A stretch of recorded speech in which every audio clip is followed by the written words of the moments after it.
जय जय जगन्नाथ, जय जय जगन्नाथ। श्री नीलाचल निवासाय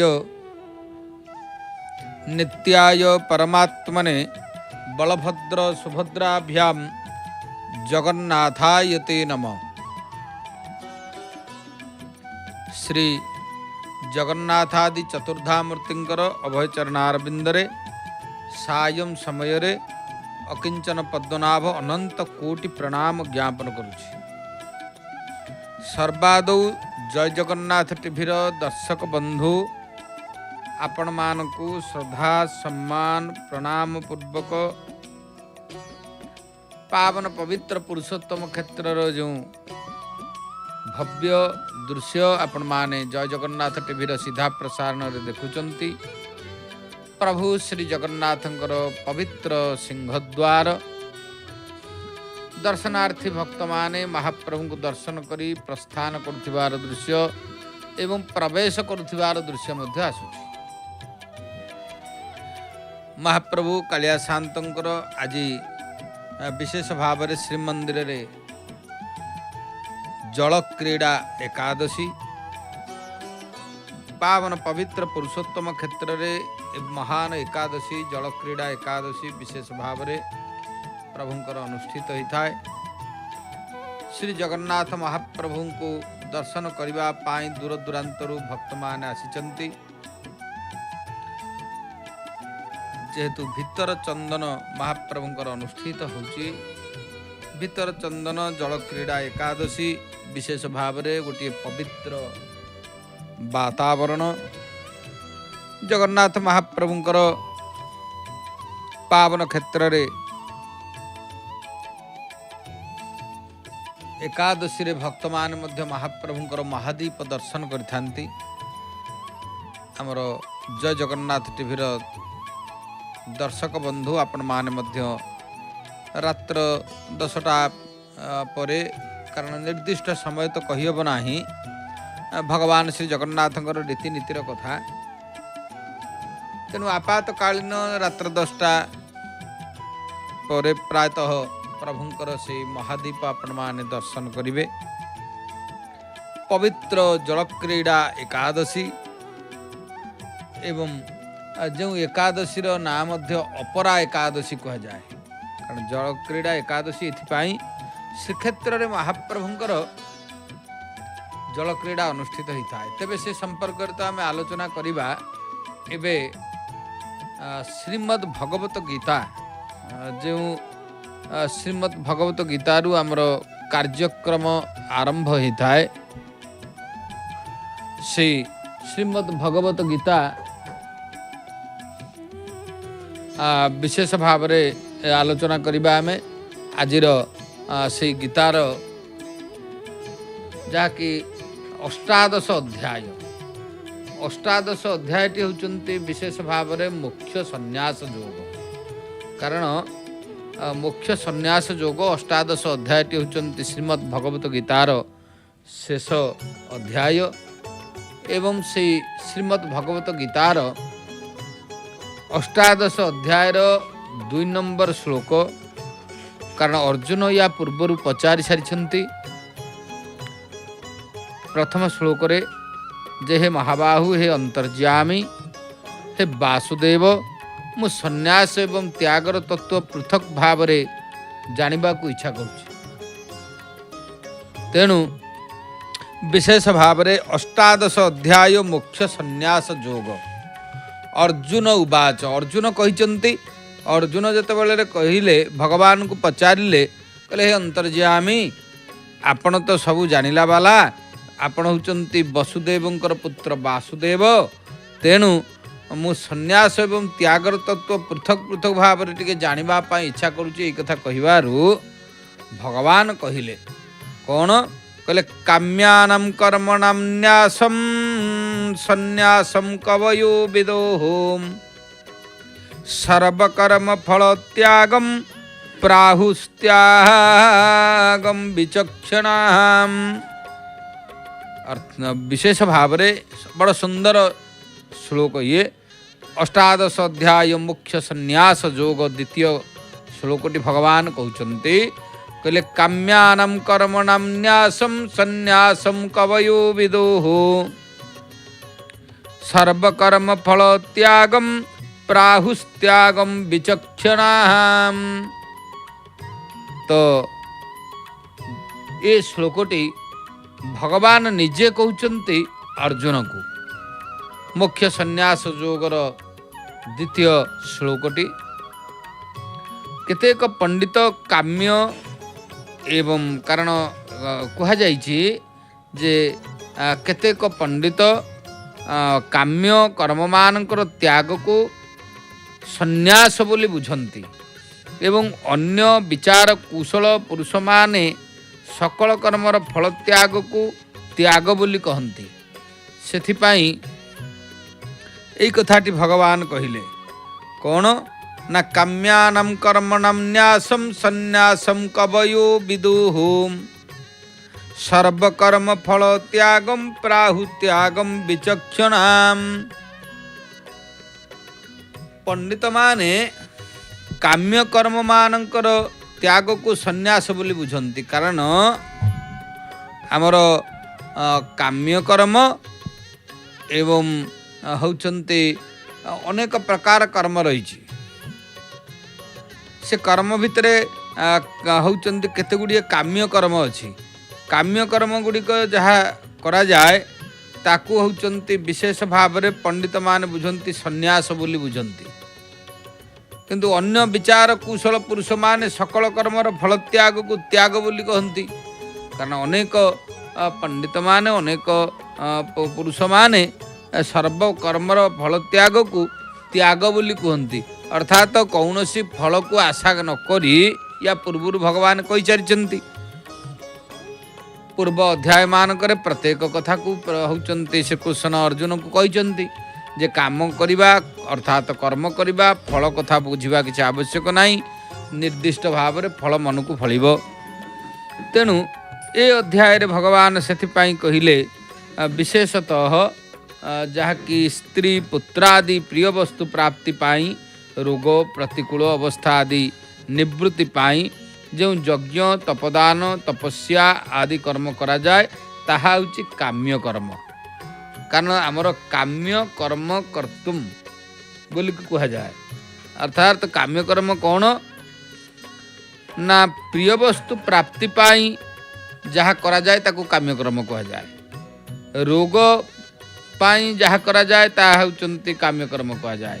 प्रतिकूल अवस्थार निवृत्ति पाई जो कर्म करा जाए ताकू काम्य कर्म कहा जाए। कारण होचंती विभिन्न प्रकार कर्म अच्छी एवं जो यज्ञ तपस्या दान आदि कर्म करा जाए निवृत्ति पाई ताहा मध्य काम्य कर्म। तेणु एक कथा जेहेतु कहा जाइछि भगवान सेथिपाई कहउछन्ति अर्जुन को जे काम्यानां कर्मणां न्यासं सन्यासं कवयो विदुः सर्वकर्म फल त्यागम प्राहुस्त्यागम विचक्षणाः। विशेष भाव में होचंती ए श्लोकटी रे भगवान सुंदर भाव में कहते जे काम्य कर्म मानकर त्याग को संन्यास बोली केतेक बुझंती कारण अनेक लोकंकर अनेक मत थाए। तेणु आउ किछि विचार कुशल पुरुष माने सकल कर्मर फल त्याग को मध्य त्याग बोली बुझंती। जाऊ आमे श्रीमद् भगवत गीतार आजिर आलोचना को ये रखिबा एवं विशेष भाव रे आमर आमे देखुचे महाप्रभुंकर पावन क्षेत्र भव्य श्रीमंदिर पताका मध्य चलचंचल ही उड़ुची पतित पावन नारायण आमे दर्शन करुचे। तेणु श्रीमद् भगवत गीतार ये श्लोक जहाँकि होचंती मुख्य संन्यास योगर द्वितीय श्लोकर कथा आलोचना कले। एबे आमे श्रीमंदिर जानिबा कथा भितरे गोटे कथा को जीवा भी कारण से संपर्क टिके आलोचना करिबा। एमती अनेक कथा रही श्रीमंदिर जानिबा कथा रे कौन श्रीमंदिर जानिबा कथा रे श्रीक्षेत्र रे गोटे ଯାହାକି ପବିତ୍ର ପାବନ ପୁରୁଷୋତ୍ତମ କ୍ଷେତ୍ରରେ ଗୋଟେ ଶବ୍ଦ ପ୍ରଚଳିତ ଅଛି, ଯାହାକି ଉଆଁସ ଦାଣ୍ଡ। ଉଆଁସ ଦାଣ୍ଡ କାହାକୁ କୁହାଯାଏ? କାରଣ ଆମର ବଡ଼ଦାଣ୍ଡ କଥା ଆପଣ ଜାଣିଛନ୍ତି। ବଡ଼ଦାଣ୍ଡ ହେଉଛି ସବୁଠାରୁ ଏ ପୃଥିବୀର ଗୋଟିଏ ହେଉଛନ୍ତି ଐତିହ୍ୟପୂର୍ଣ୍ଣ ଦାଣ୍ଡ, ବଡ଼ଦାଣ୍ଡ କୁହାଯାଇଛି। ତେବେ ଶ୍ରୀକ୍ଷେତ୍ରରେ ଉଆଁସ ଦାଣ୍ଡ ପୁଣି କ'ଣ? ଏ ଶ୍ରୀମନ୍ଦିର କଥାରେ ଆମେ ଜାଣିବା ପ୍ରଭୁଙ୍କର ଉଆଁସ ଦାଣ୍ଡ ସମ୍ପର୍କରେ।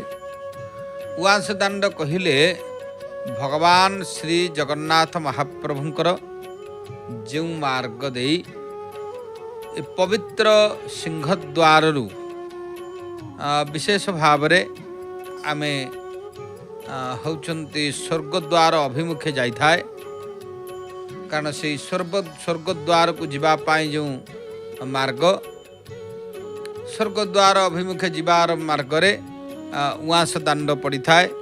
ତେଣୁ ସେଇ ଉଆଁସ ଦାଣ୍ଡ ତାକୁ କୁହାଯାଏ, ଯାହାକି ମହାପ୍ରଭୁଙ୍କର ପାବନ ପବିତ୍ର ପୁରୁଷୋତ୍ତମ କ୍ଷେତ୍ରର ବିଶେଷ ଭାବରେ ବାଲିସାହିର ଯେଉଁ ଦାଣ୍ଡ ପଡ଼େ, ଉଗ୍ରସେନ ମଣ୍ଡପ ବାଲିସାହି ଦାଣ୍ଡ, ସେଇ ଅଞ୍ଚଳର ସ୍ଥାନକୁ ଉଆଁସ ଦାଣ୍ଡ ବୋଲି କୁହାଯାଇଛି ପୁରାତନ କାଳରୁ।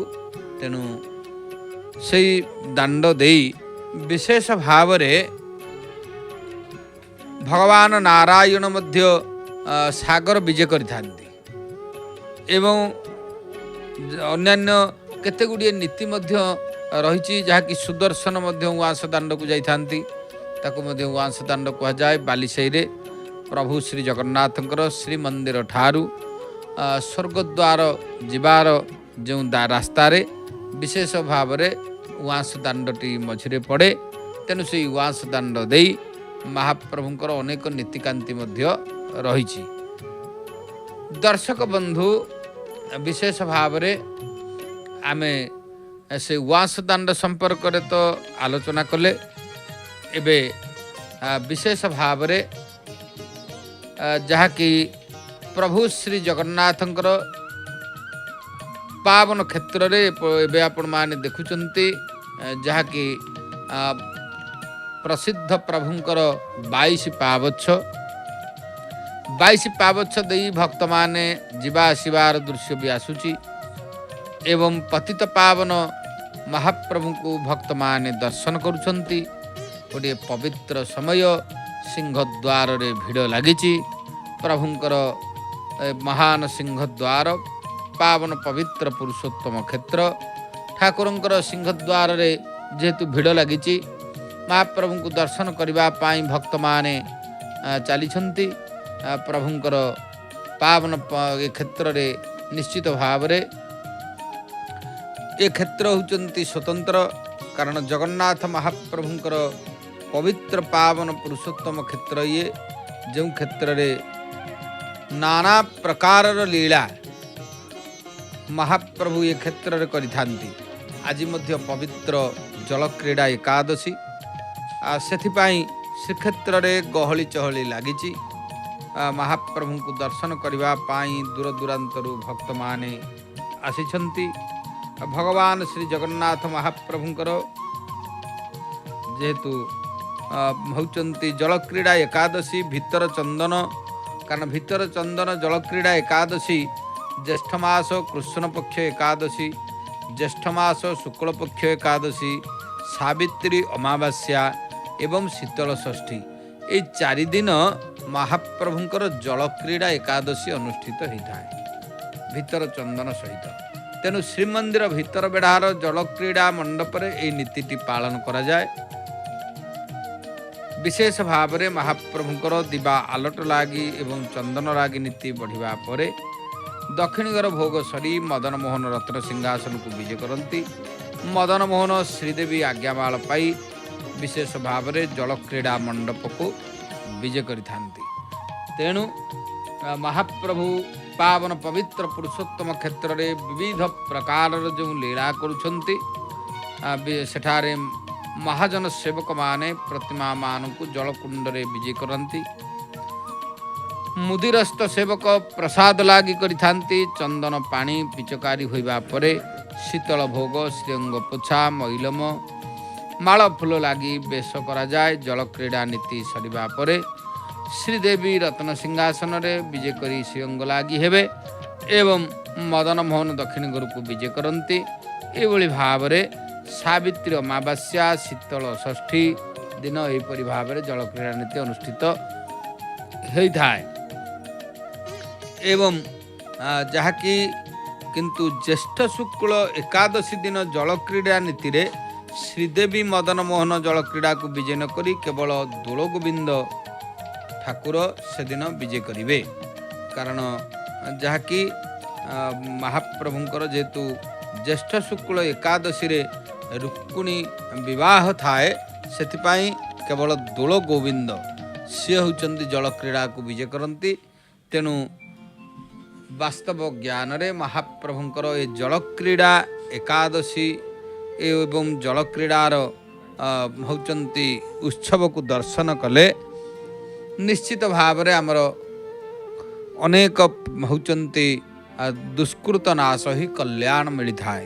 ସେଥିପାଇଁ ଆଜି ମଧ୍ୟ ଶ୍ରୀମନ୍ଦିରରେ ଯାହାକି ଜଳକ୍ରୀଡ଼ା ଏକାଦଶୀ କୁହାଯାଏ। ମହାପ୍ରଭୁ ଚନ୍ଦନ ଭିତର ଚନ୍ଦନ ମଧ୍ୟରେ ଜଳକ୍ରୀଡ଼ା ମଣ୍ଡପ ଗୋଟିଏ ସ୍ୱତନ୍ତ୍ର ମଣ୍ଡପ ରହିଛି।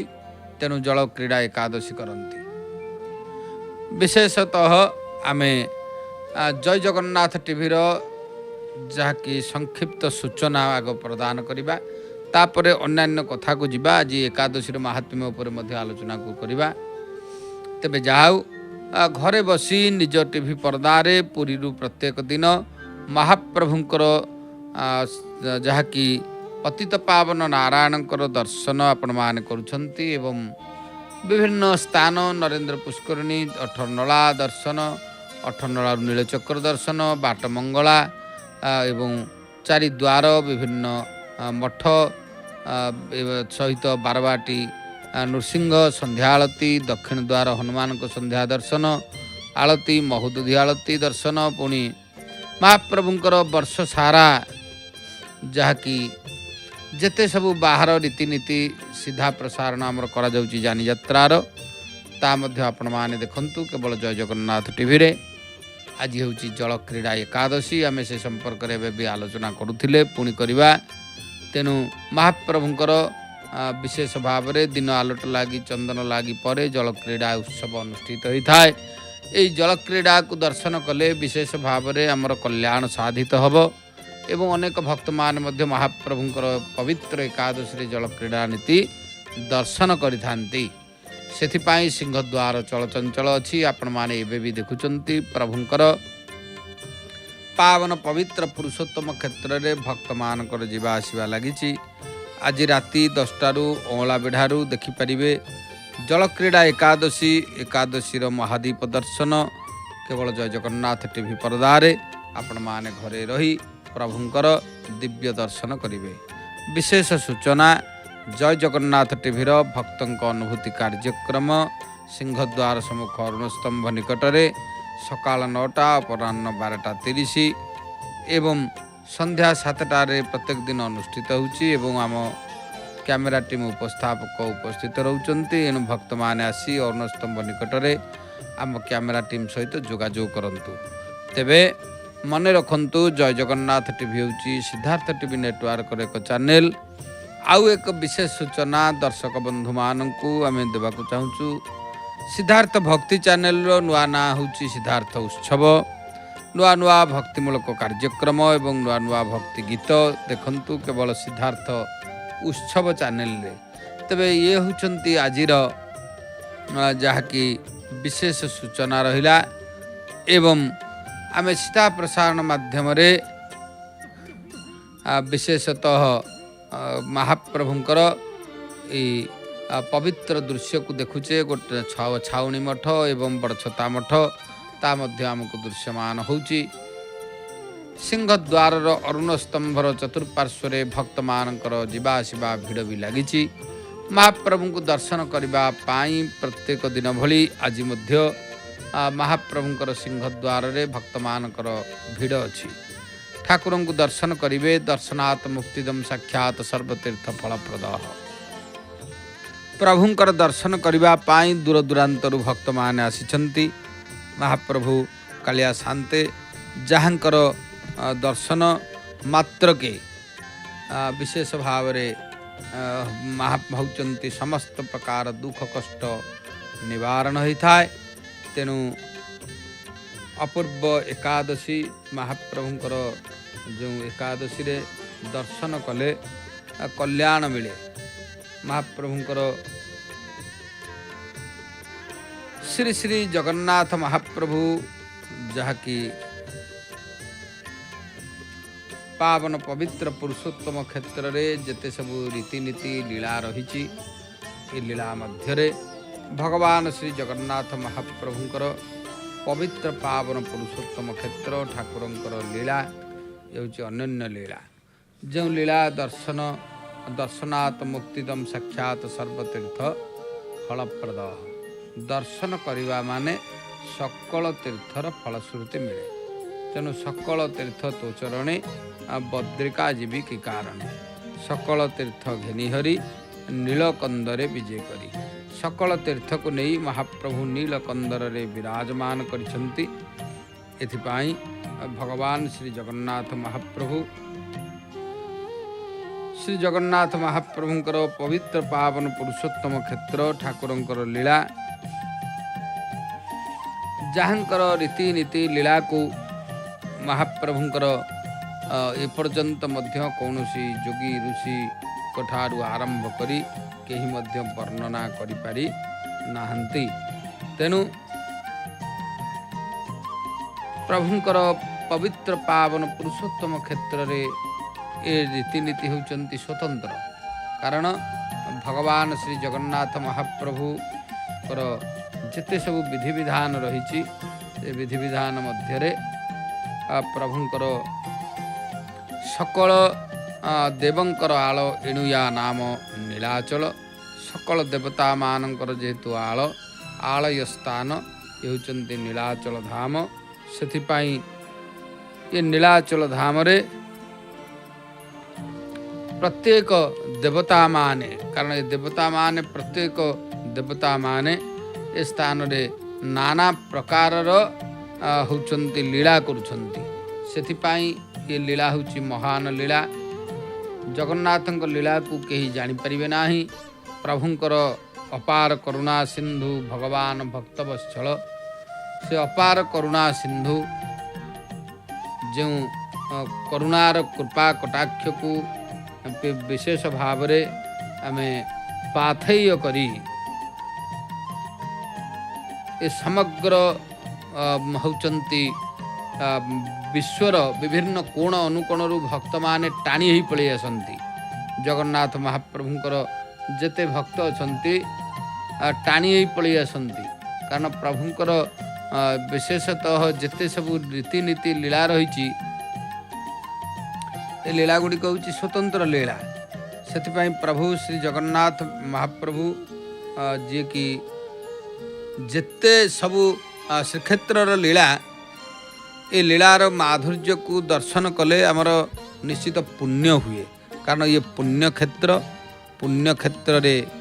पुण्यक्षेत्रे कृतम जितेबाला जहाँ आम ये पुण्य करवा पूर्व कृत्य जहाँ पाप थाए ता नष्ट हो जाए। से भक्त माने टाणी होकर श्रीक्षेत्र को आसंती। जगन्नाथ महाप्रभुकर से प्रतीकात्मक श्री देवता जहाँ को आमे पतित पावन नारायण कहूचे से पतित पावन नारायण आमे दर्शन करुचे। कारण भगवान पतित पावन नारायण भव्य वेश होइचंती जहाँ को होचंती दर्शन कले जो वेश को दर्शन कले सर्वविध कल्याण होता है आमर। तेणु से कह जाइछि भगवान कौन करती न वेदानुधरते जगन्नी बहते भूगोल मुदु बिभ्रते दैत्याम दारयते बलिम छलयते क्षत्री क्षयम कुर्वते पौलस्त्यं जयते हलं कलयते कारुण्यमातन्वते म्लेच्छानं मूर्छयते दशाकृति कृते कृष्णाय तुभ्यं नमः। बड़ सुंदर कथा कौन जे वेदानु धरते जगन्नि बहते। भगवान जे आद्य अवतार रे मत्स्य अवतार रे शंखासुर को मारी वेद उद्धार करथिले। तेणु कह जाए आद्य अवतारे हरि मीन रूपे जले लौकिक योजन सिंधु विक्रमिल हेले शंखासुर वेद चोर खोजी आनी मारी तो सेवर दियंतु स्वामी देवनर हरि शंखासुर वेद चोर खोजी आनी मारी। भगवान वेदानुधरते मत्स्य अवतार रे शंखासुर को मारी प्रभु वेद उद्धार करथिले। भूगोल मधु बिभ्रते जे बराह अवतार रे निजर दंताग्र रे पृथ्वी को जल मध्य उठाई स्थापन करथिले। आउ कोन ना दैत्यानंदारयते बलिं छलयते क्षत्रे क्षयं कुर्वते। जे नृसिंह अवतार रे राक्षस राज हिरण्यकशिपुर वक्ष विदारण करी मारिथिले एवं आउ कोन वामन अवतार रे बलिर दर्प चूर्ण करबा पाई ताकू प्रतारित करथिले। जे सेई महाप्रभु परशुराम अवतार रे 21 थर वसुधा को क्षत्रियहीन करथिले। तेणु क्षत्रिय क्षयं कुर्वते पौलस्त्यं जयते हलं कलयते कारुण्यमातन्वते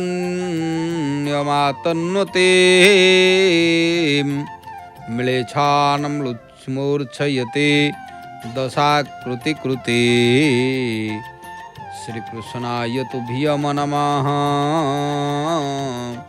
श्रीकृष्णाय तुभ्यं नमः। भगवान कौन कले ना वामन अवतार रे बलि दर्प चूर्ण कले एवं परशुराम अवतार रे वसुधा को 21 थर क्षत्रिय विहीन करछंती। रामावतार रे रावण को जय करी मारिथिले एवं बलराम अवतार रे लंगल को आयुध करथिले। जे बुद्ध अवतार रे करुणार विस्तार करथिले एवं म्लेच्छान मूर्छयते दशाकृति कृते कृष्णाय तुभ्यं नमः। एवं से 10 अवतारी भगवान तांकर चरणार बिंदरे आमे जदि प्रणाम करिबा निश्चित भावरे आमर कल्याण हब। कारण भगवान होचंती सर्वश्रेष्ठ नियंता से ही होचंती ये संसारर हितकारक रक्षक से होचंती सर्वश्रेष्ठ सर्व शिवस्थानु भूतादीनि धीरव्यय। भगवान पावन पवित्र पुरुषोत्तम क्षेत्र रे नानाविध लीला करी विशेष भावरे समस्त भक्त मानकर कल्याण करुछंती। तेणु एथिपाई कारण भगवानकर ये जो पावन क्षेत्रर महात्म्य ए क्षेत्रर महात्म्य को तो वास्तव में आमे कौन सी प्रकार रे मध्य जानी परिबा नाही। केवल भगवानंकर चरणार बिंदरे समर्पित पूर्वक जदि आमे प्रभुंकर सानिध्य लाभ करिबा निश्चित आमर कल्याण हब। तेबे जाऊ भगवानकर से पावन पवित्र पुरुषोत्तम क्षेत्र लीला निश्चित आम दर्शन करुचे।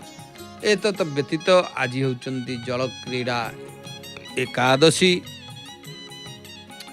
जार अन्य नाम होउचंती अपरा एकादशी। ज्येष्ठ मास कृष्ण पक्षरे जो एकादशी आजिर दिनटी पवित्र से जल क्रीड़ा बा अपरा एकादशी भगवान श्री जगन्नाथ महाप्रभुंकर पवित्र पावन पुरुषोत्तम क्षेत्र रे रात्र 10टा परे आमर जय जगन्नाथ टीवी सीधा प्रसारण माध्यम रे आपण माने भगवानकर से ओला बेढ़ारू श्रीमंदिर पवित्र स्थानरू महादीप दर्शन करिवे। भक्त माने कृतार्थ हेबे। तेणु विशेषतः ये अपरा एकादशी जल क्रीड़ा एकादशी संपर्क रे जहाँ धर्मशास्त्र रही भगवान श्रीकृष्ण कहिछन्ति। कारण युधिष्ठिर महाराज जेतेबेले पचारिछन्ति ये एकादशी संपर्क रे भगवान श्रीकृष्ण कहिले, हे राजन आपण संपूर्ण जगतर हित निमंत अति उत्तम कथा मते पचारिछन्ति। कारण भगवान विशेष भाव रे युधिष्ठिर ज्येष्ठ हेले मध्य युधिष्ठिर को होउचन्ति श्रीकृष्ण को अनेक कथा पचारि थांती। कारण भगवान श्रीकृष्ण युधिष्ठिर को सम्मान दियंती एवं युधिष्ठिर मध्य भगवान श्रीकृष्ण को सम्मान दियंती। ये दुहे को होउचन्ति यथेष्ट सम्मान दियंती। सेही पर्याय कथोपकथन माध्यम रे श्रीकृष्ण कहउचन्ति जे ये अपरा एकादशी जल क्रीड़ा एकादशी यार महात्म्यटी होउचन्ति स्वतंत्र गोपनीय निश्चित आपण गोटे बहुत उत्तम कथा पचारिछन्ति। ज्येष्ठ मास शुक्ल पक्ष एकादशी गोटे रही, ज्येष्ठ मास कृष्ण पक्ष एकादशी गोटे रही। तेणु ये ज्येष्ठ मास कृष्ण पक्ष एकादशी नाटी है अपरा एकादशी। यह अति पुण्यदायक तथा महापातक हारक अनेक पाप ताप को हरण करे। तेणु आज जो अपरा एकादशी जार अन्य नाम जल क्रीड़ा एकादशी से क्षेत्र में जल क्रीड़ा महाप्रभुंकर हेउथिबारु यार नाम होउचन्ति जल क्रीड़ा एकादशी। तेणु ब्रह्म हत्याकारी गोत्रहंता भ्रूण हत्याकारी निंदुक एवं परस्त्रीगामी लंपट पुरुष ये अपरा एकादशी व्रत अनुष्ठान कले तांकर पाप क्षय होता है। कारण ये होचंती सबुठारु अनेक प्रकार सब पाप रही। कारण होचंती विशेष भाव रे ब्रह्म हत्याकारी जहाँ को कहा जाए ये होची अतीव उत्कट पाप। एतत व्यतीत आउरी रहिला गोत्रहंता जो माने गोत्रहंता माने निज गोत्र को सम्मान दियंती नाही, गोत्रर कार्य करंती नाही। एवं भ्रूण हत्याकारी ये मध्य गोटे होचंती अतीव उत्कट पाप। निंदुक कारण अनेक लोग को होचंती निंदा करंती जे सदा सर्वदा ये मध्य गोटे प्रकार पाप। एवं आउ कौन ना परस्त्रीगामी कारण परस्त्री होचंती कारण परस्त्री को सदा सर्वदा होचंती समाने लोलुप दृष्टि देखि थांती ये मध्य एक प्रकार होचंती पाप। एवं लंपट पुरुष विभिन्न प्रकार लंपट कार्य थांती। तेणु यही सब जो कार्यरू होचंती पापरू मुक्त हवा पाई ये अपरा एकादशी व्रत कले ये पाप क्षय हुए। से आमर विधि विधान सब जो रही ता मध्य अनेक कथा अच्छी। तेणु विशेष भाव रे जी मिथ्या साक्षी दिए एवं माप तौलरे अन्य को प्रतारित करे, ठीक न जानी नक्षत्र गणना करे, कूटनीति कपट आचरण पूर्वक द्वारा आयुर्वेदर ज्ञाता होई वैद्य काम करे, एमाने समस्ते नरकर अधिकारी। कारण आपण देखिए माप तौलरे अन्य को प्रतारित करिबा। कारण होचंती निकितिरे हो कि आम से पूर्व काल सब गौणी थिला, शेर गौणी भल मंद ये सब मापर थिला। ता भितर जो माने ଠକି ଥାନ୍ତି ସେମାନଙ୍କର ମଧ୍ୟ ହେଉଛନ୍ତି ପାପ ଲାଗେ ତାଙ୍କୁ। ତେଣୁ ସେସବୁ ଧର୍ମ ମୋର ମାପଦଣ୍ଡୀ। ତେଣୁ ସେଥିରେ ଯେଉଁମାନେ ହେଉଛନ୍ତି ଧର୍ମ ମାପଦଣ୍ଡୀରେ ଅନ୍ୟମାନଙ୍କୁ ଠକିବେ ତାଙ୍କୁ ମଧ୍ୟ ପାତକ ଦୋଷ ବି ଲାଗିଥାଏ। ତେଣୁ ପାପ ହୁଏ।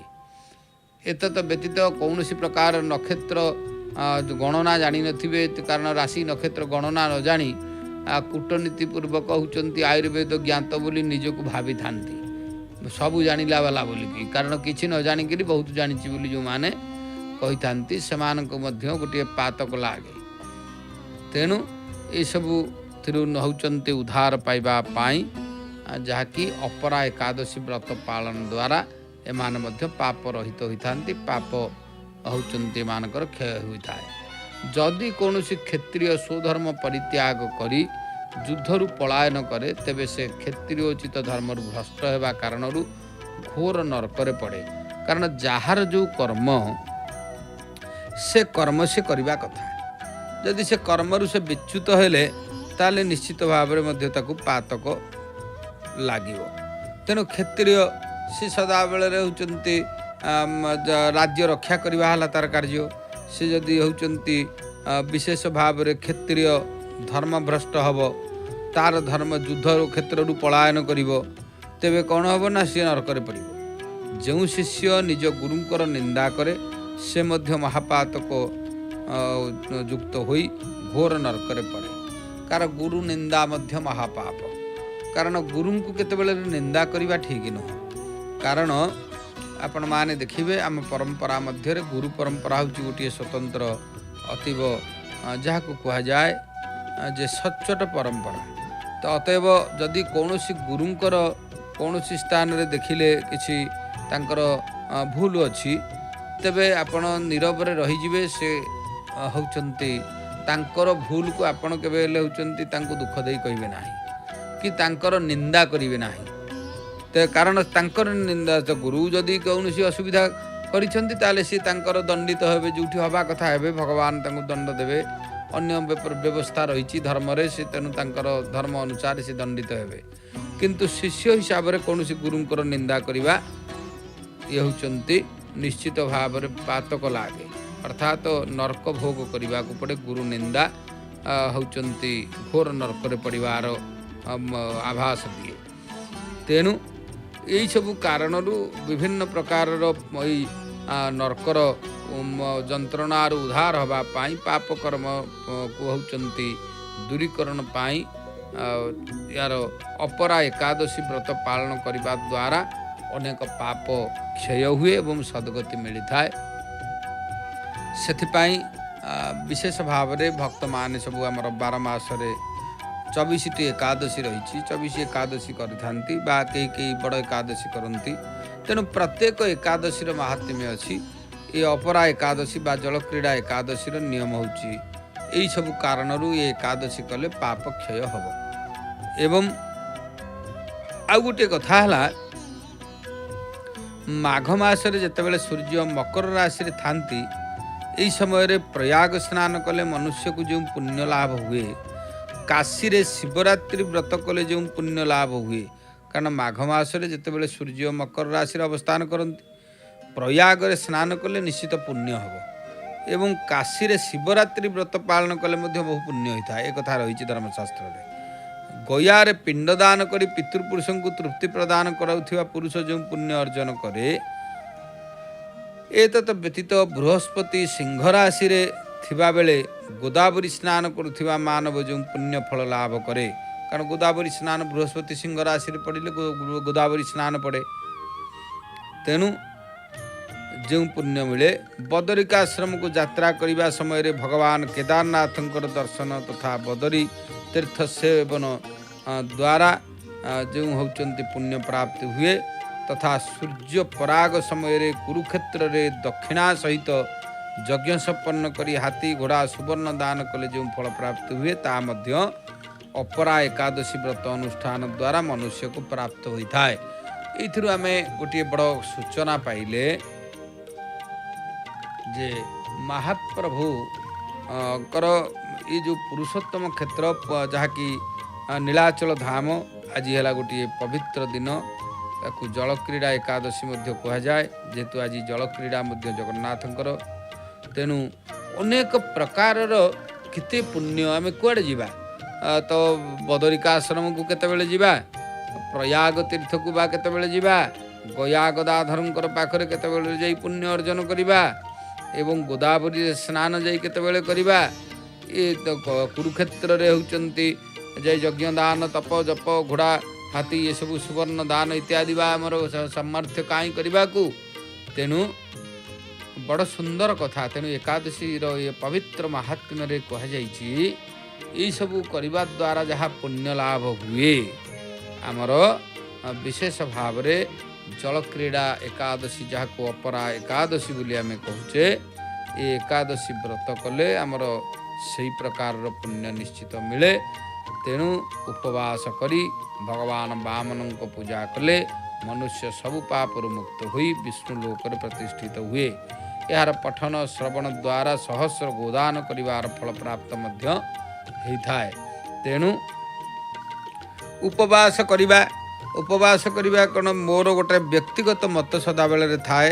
ଦର୍ଶକ ବନ୍ଧୁ, ଆପଣମାନେ ଦେଖିବେ ଏସବୁ ଧର୍ମଶାସ୍ତ୍ର ଯେତେବେଳେ ପ୍ରଣୟନ କରାଗଲା, ଏସବୁ ପୁରାଣର କଥା, ଭବିଷ୍ୟ ପୁରାଣ, ବାମନ ପୁରାଣ, ମତ୍ସ୍ୟ ପୁରାଣ, ବିଭିନ୍ନ ପ୍ରକାର ପୁରାଣ ସବୁ ଅଛି। ଅଷ୍ଟାଦଶ ପୁରାଣ ଆମର ନାରଦ ପୁରାଣ, ଲିଙ୍ଗ ପୁରାଣ, ବ୍ରହ୍ମ ପୁରାଣ, ବ୍ରହ୍ମାଣ୍ଡ ପୁରାଣ, ବ୍ରହ୍ମ ବୈବର୍ତ ପୁରାଣ, ସ୍କନ୍ଦ ପୁରାଣ ଇତ୍ୟାଦି ଇତ୍ୟାଦି ଆମର ଯେଉଁ ଅଷ୍ଟାଦଶ ପୁରାଣ ରହିଛି, ବିଭିନ୍ନ ପୁରାଣମାନଙ୍କରୁ ବିଭିନ୍ନ ପ୍ରକାର ହେଉଛନ୍ତି ବିଧି ବିଧାନ, ପୁଣ୍ୟକର୍ମ, ତା'ର ଫଳ, ତା'ର ବିଧିବିଧାନ, ଏଗୁଡ଼ିକ ସବୁ ତା ଭିତରେ ଅଛି। ତା ଭିତରୁ ସଂଗ୍ରହ କରାଯାଇ ଏସବୁ ଏକାଦଶୀ 24 ଏକାଦଶୀ ବ୍ରତର କଥା ମଧ୍ୟ ରହିଛି। ତେବେ ଉପବାସ କରିବା, ଉପବାସ ହେଉଛନ୍ତି, ଅର୍ଥ ହେଉଛି ନିକଟ ବାସ, ଅର୍ଥ ବାସ କରିବା। କେଉଁଠି ବାସ କରିବା ନା ଭଗବାନଙ୍କ ପାଖରେ। ଅର୍ଥାତ୍ ଏ ଯେଉଁ ପ୍ରତ୍ୟେକ ଏକାଦଶୀ, ଏ ଏକାଦଶୀଟି ହେଉଛନ୍ତି ସର୍ବାଦୁ ହରିବାସର ବୋଲି ଆମର କୁହାଯାଏ। ତେବେ ଏ ହରିବାସରେ ଯେହେତୁ ଭଗବାନଙ୍କର ହେଉଛନ୍ତି ତାଙ୍କରି ପାଖରେ, ଅର୍ଥାତ୍ ତାଙ୍କର ଧ୍ୟାନ, ଭଗବାନଙ୍କର ଧ୍ୟାନ କରିବା, ଭଗବାନଙ୍କର ରୂପକୁ ଚିନ୍ତନ କରିବା, ଭଗବାନଙ୍କର ଯେକୌଣସି ମନ୍ତ୍ରକୁ ଜପ କରିବା। ସେ ବାସୁଦେବ ହୁଅନ୍ତୁ, କୃଷ୍ଣ ହୁଅନ୍ତୁ, ରାମ ହୁଅନ୍ତୁ, ଗୋବିନ୍ଦ ହୁଅନ୍ତୁ, ଦାମୋଦର ହୁଅନ୍ତୁ, ମଧୁସୂଦନ ହୁଅନ୍ତୁ, ଭଗବାନଙ୍କର ଯେକୌଣସି ବିଷ୍ଣୁଙ୍କର ମନ୍ତ୍ରକୁ ଆବୃତ୍ତି କରିବା ବା ଜପ କଲେ ଏକାଦଶୀର ମଧ୍ୟ ହେଉଛନ୍ତି ଅତୀବ ଉତ୍ତମ ଫଳ ମିଳିଥାଏ। ଉପବାସ ଏଇଥିପାଇଁ କହିଲି, ମୋର ଗୋଟିଏ ବ୍ୟକ୍ତିଗତ ମତ ଥାଏ। ଯେଉଁ ସମୟରେ ଏସବୁ ଧର୍ମଶାସ୍ତ୍ର ଗୁଡ଼ିକ ପ୍ରଣୟନ କରାଯାଇଥିଲା, ସେ ସମୟରେ ସମସ୍ତ ଲୋକ, ଯେଉଁମାନେ ମନୁଷ୍ୟମାନେ ବିଶେଷ ଭାବରେ ଆପଣମାନେ ଦେଖିବେ ଯେ ହେଉଛନ୍ତି ଦୀର୍ଘାୟୁ ମଣିଷ ଥିଲେ, ଏବଂ ପ୍ରତ୍ୟେକ ଦ୍ରବ୍ୟ ଗୁଣ ମଧ୍ୟ ହେଉଛନ୍ତି ଅତୀବ, ଯାହାକି ଦ୍ରବ୍ୟର ଗୁଣମାନ ପବିତ୍ରତା ଥିଲା, ଏବଂ ହେଉଛନ୍ତି ତା ଭିତରେ କୌଣସି ପ୍ରକାରର ବିଷାକ୍ତ ପଶିନଥିଲା। କାରଣ ଆଜିକାଲି ଯେଉଁ ଖାଦ୍ୟ ଆମେ ଖାଉଛେ, ମନେକର ଆପଣମାନେ ଦେଖିବେ ଆମେ ହେଉଛି ବାଇଗଣ ଖାଉଛେ, ପୋଟଳ ଖାଉଛେ, ପନିପରିବା ଭିତରେ ବିଭିନ୍ନ ପ୍ରକାର ପରିବା ଆମର ହେଉଛି ଆଳୁ, ସାରୁ, କଦଳୀ, କଖାରୁ ଇତ୍ୟାଦି ଯେତେ ସବୁ ପନିପରିବା ଆମେ ଖାଉଛେ, ଏଗୁଡ଼ିକ ସବୁ ରାସାୟନିକ ପଦାର୍ଥ ଦ୍ୱାରା ତା'ର ମାନ ସବୁ ନଷ୍ଟ ହୋଇଗଲାଣି। ପୂର୍ବ କାଳରେ ଏସବୁ ରାସାୟନିକ ପଦାର୍ଥ ପ୍ରୟୋଗ କରାଯାଇ କୌଣସି ପନିପରିବା କରାଯାଉ ନଥିଲା। ତଦ୍ୱାରା କ'ଣ ହେଉଥିଲା ନା ସେସବୁ ପରିବାପତ୍ରର ମାନ ଅତୀବ ଭଲ ଥିଲା। ଆପଣମାନେ ସେସବୁ ଖାଦ୍ୟକୁ ଆମେ ତାକୁ ପକ୍ୱ କରି ସିଝେଇ ବା ଡାଲି ଜାତୀୟ ଖାଦ୍ୟ ବି ହେଉନା କାହିଁକି, ସେ ଚାଉଳ ବି ହେଉନା କାହିଁକି, ସେତେବେଳେ ଶାରଦ ଚାଉଳ ଥିଲା। ଶାରଦ ଚାଉଳ ମାନେ ତା ଭିତରେ କୌଣସି ପ୍ରକାରର କେବଳ ଜୈବିକ ସାର, ମାନେ ଖତ, ଗୋବର ଖତ, ପାଉଁଶ, ବିଭିନ୍ନ ପ୍ରକାରର ହେଉଛନ୍ତି ଜୈବିକ ସାର ଦ୍ୱାରା ଏସବୁ କାର୍ଯ୍ୟ କରାଯାଉଥିଲା। ଫଳ ଫଳୁଥିଲା ଏବଂ ତା ଭିତରେ କୌଣସି ରାସାୟନିକ ପଦାର୍ଥ ନଥିଲା। ଏବେ ସବୁ ପିଡ଼ିଆ ଔଷଧ ସବୁ ଦିଆଯାଇ ଧାନ ଅମଳ କରାଗଲାଣି। ତା ଭିତରେ ଯେତେ ହେଲେ ମଧ୍ୟ ସେଇ ରାସାୟନିକ ପଦାର୍ଥର ଗୁଣ ସେ ଖାଦ୍ୟ ଭିତରେ ରହୁଛି, ଯଦ୍ୱାରା କି आमर संसार रे आपण माने देखिबे रोग भागटा बहुत कम थिला एबे रोग भाग बढ़ी गलानी आयु मध्य आस्ते आस्ते कमिलानी 120 वर्ष आयु से आमर कलिजुगर आयु होची 120 वर्ष आ 120 वर्ष किए निरोगी हो रहउची वर्तमान एबे होचंती 40-50 वर्ष ठारू वर्तमान रोग धइलानी तार कारण होची कोन ना ये खाद्यर मान सब खराब हो गलानी तो विभिन्न एथिपाई एते गुड़े कथा कहबार तात्पर्य होची एकादशी व्रत आमे जो कहूचे ए एकादशी सेतेबेले लोक निर्जला एकादशी करथिले कोन ना केवल जल तुलसी टिके पाइबे 3 दिन काल व्रत करिवे पूर्व दिन हविष्य करिवे तापर दिन एकादशी व्रत करिवे गोटाए दिन छाड़ी पुणी तापर दिन पारणा करिवे एबोली भाबरे त्रिदिनात्मक व्रत करिवार बहुचंती पुराण मानकर निर्देश थिला तेबे एबे होची कोन ना एबे आपण माने देखिबे शरीर को देखी धर्म करवा दरकार कारण शरीर को भावचंती तमर शरीर को नहीं तमें धर्म कर शरीर को नहीं धर्म करने को हेले निश्चित भाव रे आमको प्रधान कथा हला आम शरीर सामर्थ्य कौन आमे केते समय न खाइले चलिबो से पर्यंत आम उपवास रहिबा निहाती आमको जदि खाद्य ग्रहण करने को पड़ुची सात्विक आहार जे फल हो कि कौन सात्विक आहार हो ताकू ग्रहण करने को पड़ो तेणु आमे जे कहबा एकादशी नले ही परिबनी केवल निर्जला न कले सेरा भूल कथा तेणु वर्तमान परिवेश परिस्थिति एवं सामर्थ्य को नहीं आमको भगवान सानिध्य लाभ करी भगवान पाखे निश्चला भक्ति दरकार तांको पाखे समर्पण भाव दरकार तेणु शरीर को लेकिन आम हूँ व्रत करवा तेणु आम शरीर सामर्थ्य अनुसार आम को प्रकार खाद्य ग्रहण करी सामान्य भाव रे होचंती भगवान को पाखरे मन रखी एकादशी व्रत कले मध्य प्रभु आमको कृपा करिवे तेणु आम शरीर सामर्थ्य नथिबा आम दिन सारा उपास रही संध्या बेल को बुले पड़ा तापर होचंती आमको पुणी सालाइन लगे ताले से एकादशी व्रतर मूल्य किसी ना तेणु आमर शरीर को लेकिन आमको जीवाक पड़ो तेणु शरीर सामर्थ्य पूर्व काल जो अनुसार थिला से अनुसार एबे नाही तेणु यथोचित भाव में सात्विक आहार इथिपाई तो श्रीक्षेत्र में महाप्रभुंकर एकादशी व्रत श्री महाप्रसाद सेवा कले मध्य कौन दोष नाही कारण ता मध्य कह कारण होचंती सत्यम सत्यम पुनः सत्यम सत्यमेव सुनिश्चितम भक्त्या मवार्ण भुक्त्वा तु सान्निध्यम मम गच्छति अर्थात महाप्रभुंकर पावन क्षेत्र रे जो माने एकादशी व्रत करती इठी महाप्रसाद पाइले मध्य कौनसी दोष नाही सेथिपाई श्रीक्षेत्र रे महाप्रसाद पाइकरी मध्य समस्त एकादशी व्रत करिथांती एकादशी व्रतर मूल निर्झासटी है भगवान को पाखरे मन को लय करिवा खाली निर्जला कर देकरी गुड़े दुश्चिंता घर को लेकर जीवा गुड़े बाजे भावना भाविबा ता द्वारा आमर एकादशी व्रतर मूल्य ही किछि नाही प्रथम कथा है आमको कहते भगवानंकर पाद पद्म रे आमर मनटा रहिबा दरकार भगवानकर नाम आमर मन भितर जप होतिबा दरकार खाली होचंती जे जपमाली धरिकी मुनि भितर हाथ पुरेकरी हरे कृष्ण कृष्ण कृष्ण हरे हरे होतबा किंतु आउ गोटे कौन भावुवा से जपर मूल्य भी किसी ना जेतिकी समय स्थिरता रहिबो सेतिकी समय भगवान जप करिबा तेबे कौन हम ना भगवान कृपा करिवे हाँ जेतिकी हो मन होचंती मन एव मनुष्यानाम मनटी जेतेबेले भगवान को पाखे जाई लागि जीवो सेतेबेले आपणकर प्रत्येक भक्त होचंती व्रत गुड़िक सिद्धित्व प्राप्ति हम व्रतर फल आमको मिल तेणु से कह जाए जे होचंती भगवान को पाखरे मन को रखी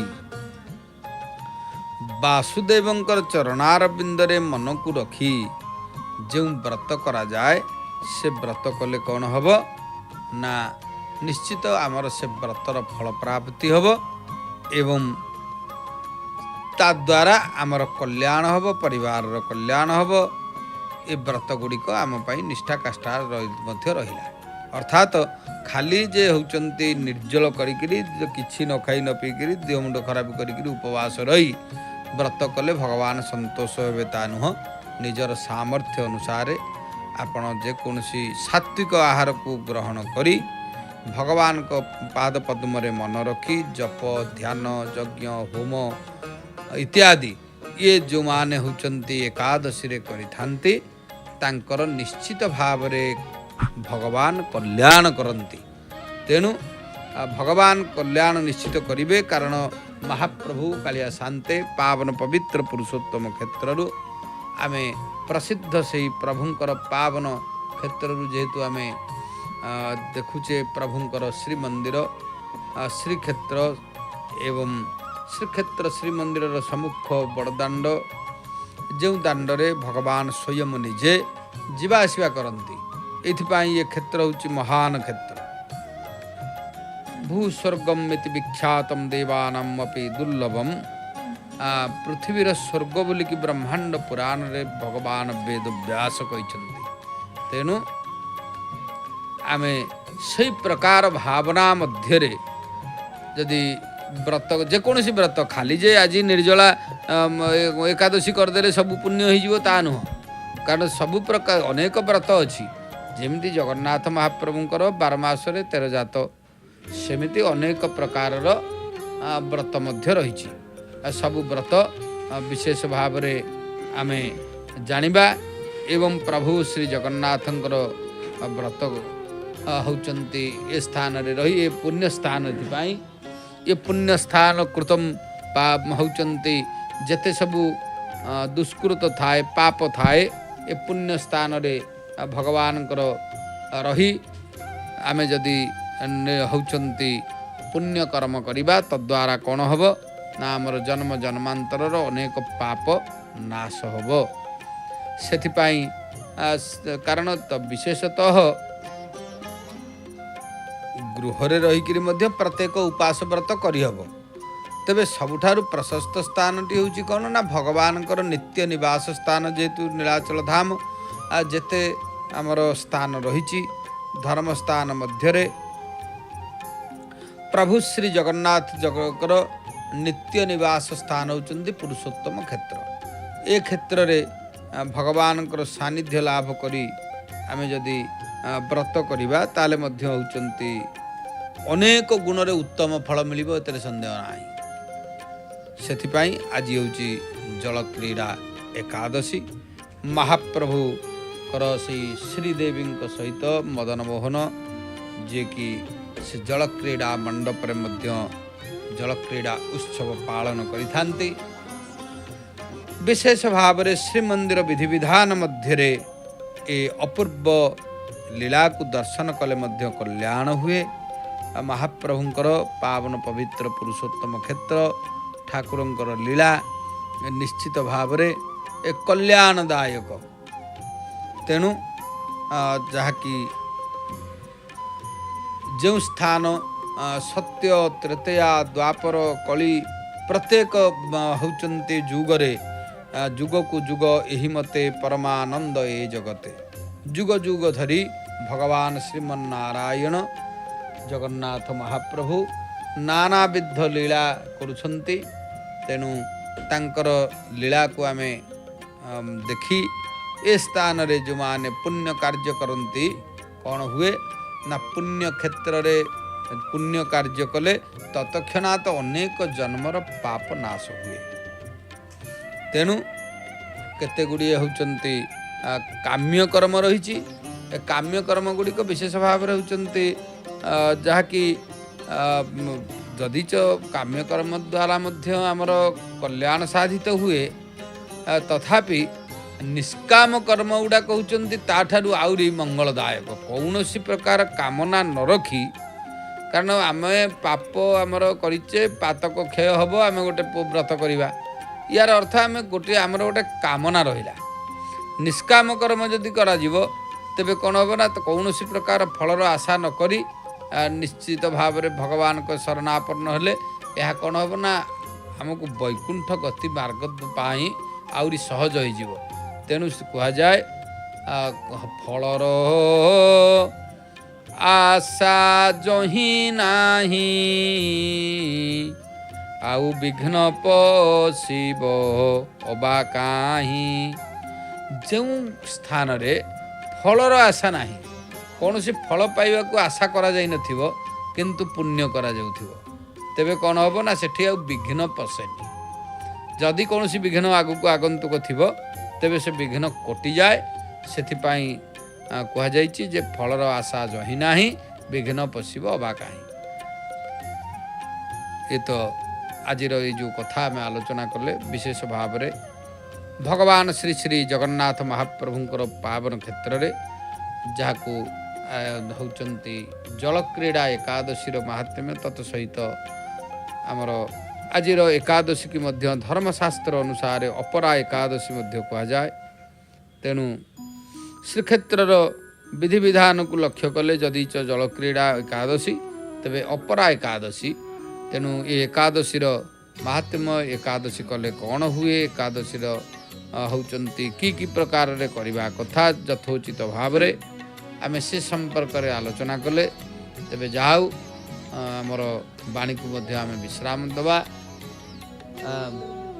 विशेष भाव रे श्री जगन्नाथ महाप्रभु पावन पवित्र पुरुषोत्तम क्षेत्र ठाकुरंकर रीतिनीति लीला तेणु एतिके श्री जगन्नाथ महाप्रभुंकर पाद पद्म आम निवेदन करिबा जे सर्वे भवन्तु सुखिनम सर्वे सन्तु निरामया सर्वे भद्राणि पश्यन्तु मा कश्चित् दुःख भाग भवेत् तेणु महाप्रभु कालिया शान्ते समस्तंकर मंगल करंतु एवं संसार मंगल हो विशेष भाव रे आपण माने आमर रात्र रे मध्य जहाँकि महादीप दर्शन करिवे तेणु एबे आमे वाणी को विराम दे आगंतुक कार्यसूची संपर्क रे आमे सूचना पाइबा सहित आमर सीधा प्रसारण जारी रहिबो।